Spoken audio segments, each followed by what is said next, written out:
Hey, what is up, YouTube?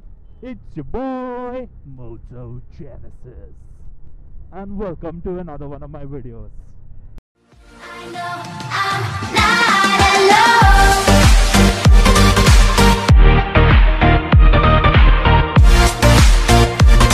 I know I'm not alone.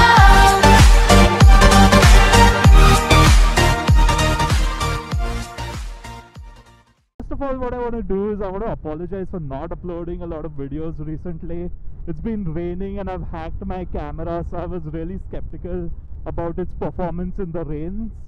At the same time, I was really busy with work and all, so I really didn't get the time to upload anything much. I really didn't get the time to shoot anything in the first place. But in today's video, what we're going to talk about is the highway performance of the FZ25. Now the FZ25 is the only 250cc that comes with, well, a really poor power figure of 20.5-ish bhp. The engine is quite torquey and the bike is really light, but still for a 250cc that seems a little underpowered. At the same time, it comes with oil cooler instead of liquid cooling, which again kind of begs the question whether if it can really do highway runs. Another thing is that it comes with let me think, what was I talking about? Forgot my point. Right. So the other thing is that it comes with a 5-speed gearbox instead of a 6-speed. I mean, come on, even the R15 has a 6-speed gearbox, man. Pulsar 200 NS, which was my previous bike, had a 6-speed gearbox. A CBR has a 6-speed gearbox. So why doesn't this bike have a 6-speed gearbox? So this bike is a really weird segment called power commuter. That's where this bike belongs, in that particular segment. So it's a really good commuter. I mean, in the city it's really comfortable, but the main question is, can you take this on the highway? Can you take it out for weekend rides? Can you go far and not worry about it not being able to accelerate, or the performance, or the comfort? So let me just answer that question. The thing is that I have been riding this motorcycle for a while now, and as you can see, I am on the Western Highway of Mumbai, but I've been taking it out on solo rides and stuff, and the bike performs really well. So you really don't have to worry about it. It pulls perfectly. It can cruise in the 5th gear. I mean, for a little while I did it, but I went for like, I was around 110, 120 kilometers per hour, and the bike was performing really well. It was really comfortable at that speed. Since I've not yet broken in my bike, the first service is not yet done, so I didn't continue to cruise at that speed, but at that speed the bike was really nimble, and really effortlessly it was accelerating. Plus, there is ample amount of torque in this motorcycle, ample amount, so you can just pull easily on inclinations. It just easily climbs up. It is very well balanced in that aspect. The second thing is comfort. The comfort is really nice. This upright position is really good for touring. Since the bike performs well, it's very easy to just comfortably sit there and tour aram se. The only problem is wind blast. Yes, there is a lot of wind blast since it has this tiny excuse for a visor, but that can be modified. I mean, it's not a big deal. You can get another replacement visor, an aftermarket visor. You can fabricate your own visor, so that's not a problem. That can be done.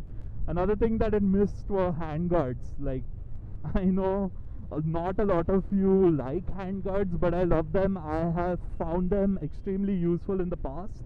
I've had it on all my previous motorcycles, and this one is no exception. So I got these handguards installed just now, and I'll be doing a separate video on those. So these are bionic, by the way. You can just adjust the angle from there.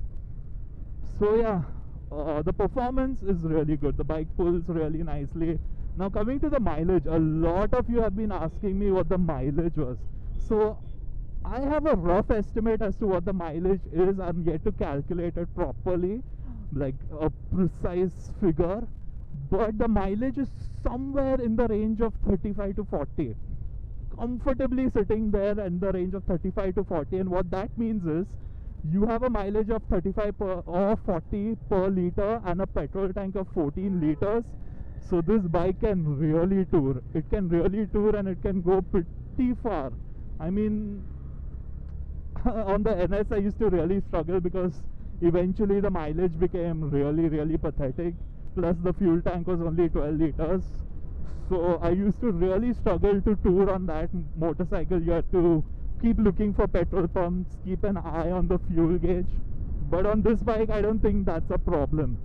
Now when it comes to pillion comfort, I did do one ride with a pillion, and my pillion's review was that he was really comfortable. He felt nice, a little back pain, a little lower back pain, butts were sore, but that happens with every bike. But at the same time, as compared to my Pulsar 200 NS, he was really comfortable. He was like he could enjoy the ride for the first time and not worry about all the pain and keep adjusting himself. So pillion comfort is pretty good on the FZ25. So yeah, that's pretty much about it about my review of the highway performance. The bike pulls perfectly. It can maintain high speeds without heating up or without you having to stop. It can go pretty far considering the mileage and the fuel tank capacity, and the comfort is pretty good for both the riders and the pillion. So that pretty much sums up my review. If you have any more questions, if you want something more specific, this was just a generic video I made just to keep you all updated and just to keep my YouTube channel active. But if you have any specific questions, do let me know in the comment section below. That gives me ideas as to what my next video should be. I'll be making a review about these handguards, and as you can see, I'm still using the mobile holder which I'd reviewed in a previous video. So yeah, let me know if you want something more specific. I'll make a video about it, or I'll reply to your comments immediately. Also guys, don't forget to give this video a like, and don't forget to subscribe, because that keeps me motivated. That's what keeps YouTubers motivated, to see their subscriber count go up, to see their views go up, and I'll only get better with time. So show some love guys, and I'll catch you in the next one. Bye bye.